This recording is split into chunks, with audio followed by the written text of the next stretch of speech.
Our body is made of billions of cells, which are arranged to form organs. Approximately 1.5 meters of DNA are stored in each cell.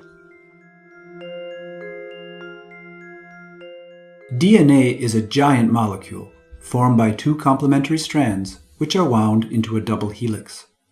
The hereditary message is chemically coded along the DNA molecules. There are 4 different elements which make up the code and which are referred to as bases. Their sequence determines our genetic heritage. These bases combine to form an amino acid. Proteins are all amino acid chains. The DNA sequences contain genetic information, which are referred to as genes, and which carry the manufacturing drawing for all the proteins of a cell. DNA undergoes permanent attacks, and there are numerous aggressive agents. The following could be mentioned: solvents and pesticides, combustion smoke, viral aggressions, ultraviolet radiation, and ionizing radiation.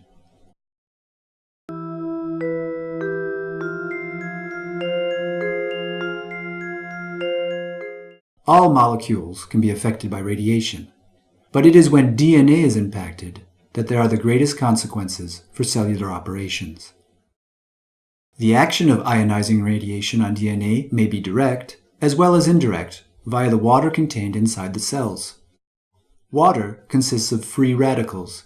These free radicals, which are chemically very reactive, damage the DNA molecules located nearby.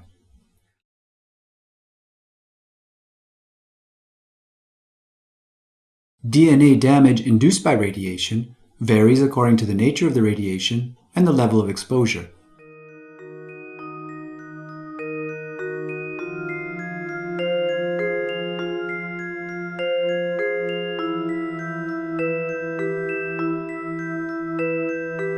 Luckily, the cell has been provided with extremely efficient repair systems.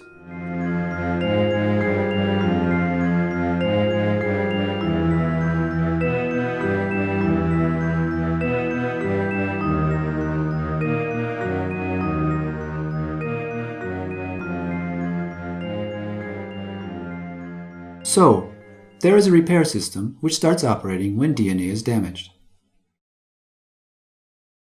In most cases, the repair works, but sometimes errors in the genetic code persist. These are referred to as mutations. The future of a badly repaired cell is uncertain. It can be identified and eliminated by the immune system, or survive without any consequences for the body.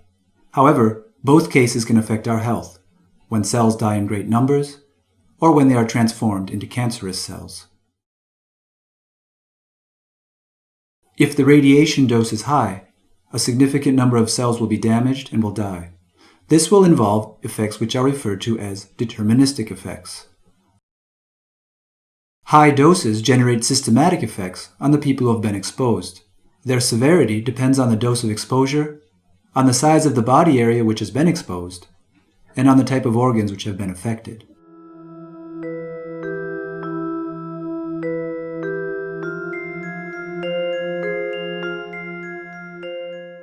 The occurrence of cancerous cells is the other serious consequence.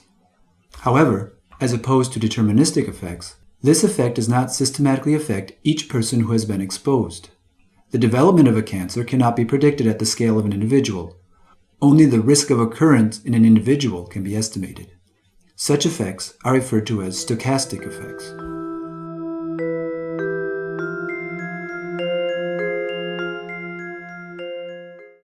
Several groups of studies have shown that there is an increased risk of cancer in populations exposed to high doses, and that, in some cases, it may take several decades before the cancer appears. The following are 4 cases.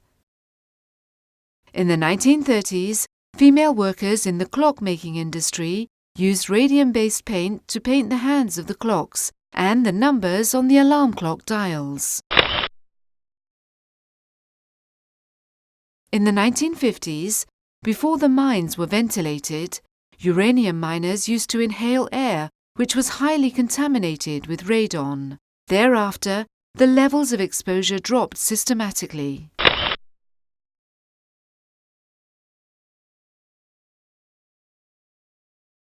The bombs of Hiroshima and Nagasaki in August 1945 caused the immediate death of 200,000 people. The 300,000 survivors were irradiated with various doses, which were all delivered at a high rate.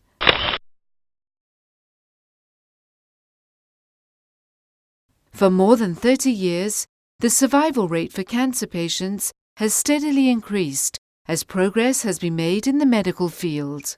But secondary cancer caused by treatment is still a risk.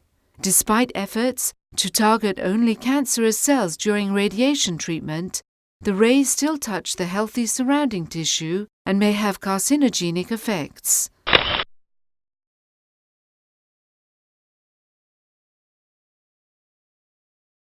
These last three groups of studies have made it possible to quantify the relationship between radiation doses and cancer frequency. But it is difficult to assess the validity of this cause and effect relationship when the results are extrapolated for current doses, which are much lower.